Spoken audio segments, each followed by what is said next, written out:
Hey everyone, I'm Eric Webb with Austin 360, and I'm here with Lucy Dacus from Richmond, Virginia. And we're here at Austin City Limits Music Festival. You played yesterday on the BMI stage on Saturday, and your set blew me away. I loved it. I thought it was great. The whole crowd was feeling it. So one of the things I think is so interesting about your music is that your lyrics are seem so personal and seem to confess a whole lot of things that a lot of people might keep inside. Is that kind of a conscious choice in your lyricism? What are you trying to communicate with your lyrics? I guess I've always thought that the stuff people don't really like to talk about is probably the stuff everyone should talk about. Yeah. So I've tried to be good about being honest with myself, and it was not for a long time that I realized the merit of sharing that with people. Because talking about yourself honestly, at least artists that have done that have shown me how to be honest with myself. So that's kind of like music at its best, if it's capable of doing that. Who are some of the artists that you listen to that kind of gave you that gift? I don't know. I'm really bad at questions about inspiration and stuff, because a lot of the artists I listen to now are contemporary, people who put out albums this year in the past 5 years. When I was writing these songs, I was listening to a lot of Shaky Graves. I know he's an Austin dude, so it feels like I'm pandering or something, but he actually plays in the same tuning as I do sometimes, which is an alternate tuning, and his songs are just, the storytelling is really awesome. I listened to a lot of Bruce Springsteen when I was growing up, and he's funny because he's been famous and rich almost his whole life, and yet he can still write about social issues yeah. and blue collar lifestyle and growing up in a small town. And I think that's a huge talent. It confuses me that he's capable of doing that, but it is also a huge merit, I think. And so you said your dad yesterday was the #1 Bruce fan. Did he just spin Bruce records all the time? It's just Bruce Springsteen. Yeah, there's an XM station that's E Street Radio that my dad listens to every time he gets in the car. Does he wear a Steven Van Zandt bandana?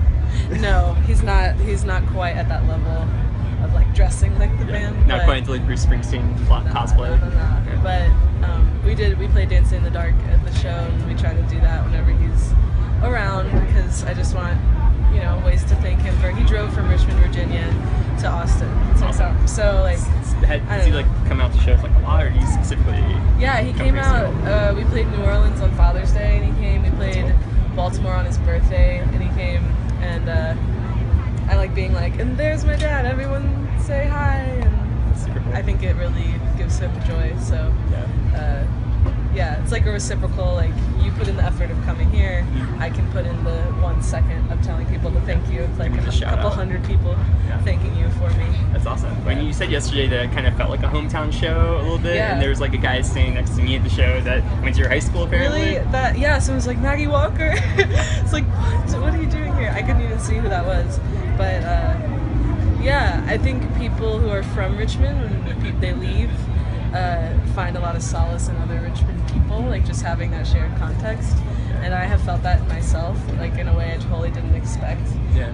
For instance, my dad, he grew up in Mississippi. When I was growing up, if he saw a Mississippi license plate, he'd follow the car and be hey, what town are you from? And I was this is so embarrassing. Tons of people are from Mississippi. You can't do this every time. Texas people do that too, though. Yeah, but everyone does it. I've grown up and I've left my own town and been oh no, that makes sense to me to want to talk to people. I was in New York and I saw someone with a VCU sweatshirt on the subway, and I was I missed my stop trying to talk to them. Yeah. That's awesome. Yeah. That's cool. So is there something about growing up in Richmond that sort of shaped who you are as an artist? Are there familiar sights and sounds, or maybe something about the music scene there that's really kind of become a part of you? Yeah, it's the two answers kind of conflict, where one, it's not super saturated in terms of music. It's not in New York or in LA. It doesn't already have this huge identity for music, so there's space. But then on the flip side, the other answer is that there's tons of good music in Richmond, and so I went to local shows all the time. Maybe there's a time maybe 5 nights a week I would go to a local show through high school, and I don't know, just the community seemed so unified.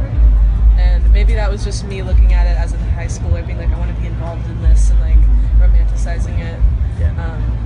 But it still feels that way, and like even being apart from Richmond most days of the year, I still feel somewhat connected, just because like people make new albums and post them and share each other's stuff, and I see what shows I get invited to that I can't go to, and I'm like, but it's happening. Like I know that all that music is still being made and is still there. And you're taking that scene, like you are part of that, and you're taking it across the country and bringing it to Austin. I want more Richmond people to tour.